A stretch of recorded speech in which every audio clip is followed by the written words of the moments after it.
বন্ধুরা কেমন আছেন আপনারা সবাই? তো আজকে আমরা আছি পীরগঞ্জে। এই যে দেখতে পাচ্ছেন পীরগঞ্জ রেল স্টেশনে বিকাল 5টার ট্রেনটি এইমাত্র ছেড়ে গেল। এখনও ট্রেনে এই যে দূরে দেখতে পাচ্ছেন মানুষজন প্ল্যাটফর্মে উঠছে।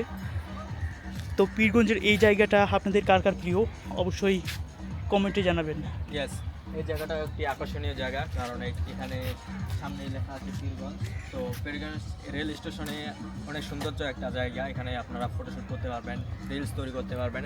সামনে ট্রেন চলে গেল, তো আমরা এখানে অনেক ধরনের বিশেষ করে আমার এই গাছটা হচ্ছে অনেক ভালো লাগে। দেখছেন সুন্দর একটা ভিউ। আপনাদেরকে আমি যদি দূর থেকে একটু দেখা ট্রাই করি, এই যে দেখতে পাচ্ছেন অনেক সুন্দর আমাদের পীরগঞ্জ রেলওয়ে স্টেশনের একবারে এই শেষের দিকে জায়গাটা। তো এই গাছটার নাম যদি আপনার জানা থাকে তো অবশ্যই কমেন্টে বলে যাবা। গাছটি অনেক আকর্ষণীয় করে তুলছে এই জায়গাটা। সত্যি আসলে গাছটির নামটি আমিও জানি না, যদি আপনারা চিনে থাকেন তো কমেন্টে জানাবেন। অবশ্যই কমেন্টে জানাবেন।